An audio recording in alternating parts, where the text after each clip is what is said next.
گھروں کے ٹوٹنے کا ایک بہت بڑا سبب یہ ہے کہ جب بیوی اپنے شوہر کے ساتھ ہونے والے الجھاؤ کو، ہونے والی لڑائی کو، ہونے والی کوئی عدم موافقت کو اپنے میکے بیان کر دیتی ہے، تو پھر یہ شوہر کو گوارا نہیں ہوتا کہ ہمارے اندر کا معاملہ باہر جائے، اگرچہ اس نے زیادتی بھی کی ہو، لیکن پھر بھی وہ اس بات کو پسند نہیں کرتا کہ میری بات کہیں اور جائے۔ انتہائی مجبوری ہو، حالات ایسے ہو جائیں، وہ ایک امر آخر ہے، لیکن عمومی طور پہ جو گھروں میں اونچ نیچ ہو جاتی ہے تو اس کو کچھ خواتین کی عادت ہوتی ہے کہ وہ میکے بیان کر دیتی ہیں، پھر وہاں سے چلتی چلتی پورے محلے گلی میں پھیل جاتی ہے، اور وہ نہ بھی اس پہ بات کر رہے ہوں لیکن لہجوں کی تلخی اور رویوں کا تبدل اس شوہر کو بتا دیتا ہے کہ معاملہ کیا ہوا ہے، جو بات ہوئی ہے وہ کیسے پہنچ گئی ہے، اگرچہ انہوں نے اس کا تذکرہ سسرال نے اس کے ساتھ نہ بھی کیا ہو۔ تو یہ ایک جو ہے وہ انسان کو اللہ نے حساسیت دی ہے، وہ ان چیزوں کو محسوس کر لیتا ہے کہ معاملہ کیا ہوا ہے۔ اور یہاں آج کے زمانے میں تو ہمسائی کو بھی بتا دیا، رشتہ دار کو بھی بتا دیا، وہ واٹس ایپ گروپ بنے ہوتے ہیں، پورے گروپ میں ڈال دیا کہ یہ کیا ماجرا ہوا، اور پھر عجیب رنگ چڑھتا ہے اور خاندان ٹوٹ کے رہ جاتے ہیں اور طلاقیں واقع ہوتی ہیں۔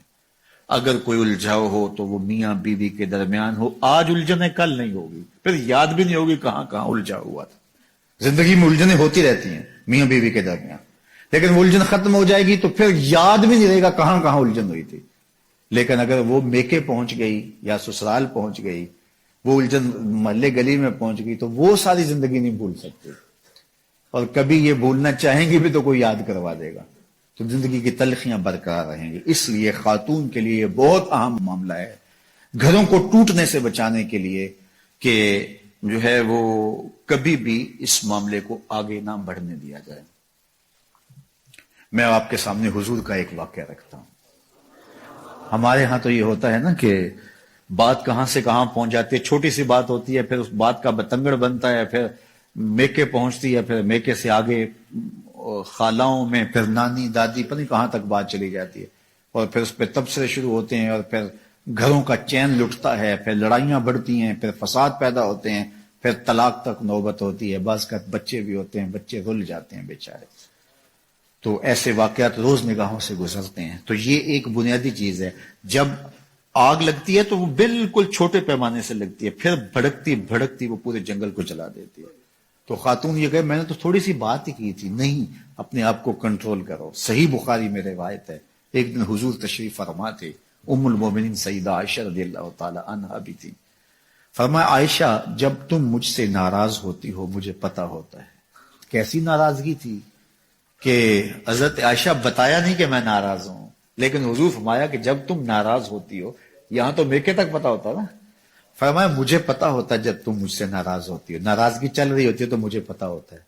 تو حیرت سے پوچھا آپ کو کیسے پتا چلتا ہے، یعنی میں تو بتاتی نہیں۔ تو فرمایا کہ جب تم مجھ سے راضی ہو اور باتوں باتوں میں، عربوں کی عادت ہے نا قسم کر کے بات کرتے ہیں، کوئی بھی اہم بات ہو واللہ باللہ تاللہ قسم اٹھا کرتے ہیں، تو کہا جب باتوں میں قسم کی نوبت آ جائے اور تمہاری میرے سے کوئی ناراضگی نہ ہو تو پھر بات کرتے ہوئے تم کہتی ہو لا ورب محمد، مجھے محمد کے رب کی قسم،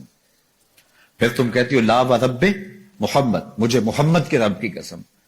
اور جب تمہارے اندر کوئی ناراضگی چل رہی ہو تو پھر بات قسم کی آئے تو تم کہتی ہو لا ورب ابراہیم، مجھے ابراہیم کے رب کی قسم۔ تو کہا یہ اس بات کا سائن ہے کہ کوئی ناراضگی چل رہی ہے۔ تو حضرت عائشہ رضی اللہ تعالیٰ عنہ مسکرا پڑی اور عرض کی یا رسول اللہ ما احجر الا اسمک، نام چھوڑتی ہوں دل میں آپ ہی ہوتے ہیں، نام چھوڑتی ہوں دل میں آپ ہی ہوتے ہیں۔ آپ دیکھیے کہ اگر کوئی طبیعتوں کے تفاوت کی وجہ سے کوئی ایسا معاملہ ہو بھی گیا تو کتنی حساسیت ہے ناراضگی کے اظہار کا۔ اللہ اکبر، یہ رنگ دیکھیے اور یہ جمال دیکھیے اور یہ خوبصورتی دیکھیے، چونکہ حضور سے اگر ناراض ہوتی ہیں تو پھر کوئی ایسی بات تو نہیں کر سکتی، صرف شوہر ہی نہیں رسول بھی تو ہے نا، کتنا بڑا منصب ہے، تو اس منصب کا خیال ہے۔ تو کہا کہ عائشہ جب تم ناراض ہوتی ہو تو بات قسم کی آئے تو تم کہتی ہو لا ورب ابراہیم، مجھے ابراہیم کے رب کی قسم۔ تو فرمایا لا احجر الا اسمک حضور نام چھوڑتی ہوں دل میں آپ ہی بستے ہیں، دل میں ڈیرے آپ کے ہوتے ہیں، دل میں بسیرے آپ کے ہوتے ہیں. تو طبیعتوں کے اندر ایک دوسرے کا اتنا لحاظ رکھنا، یہ پھر طبیعتوں کے اندر بودھ کی بجائے قرب پیدا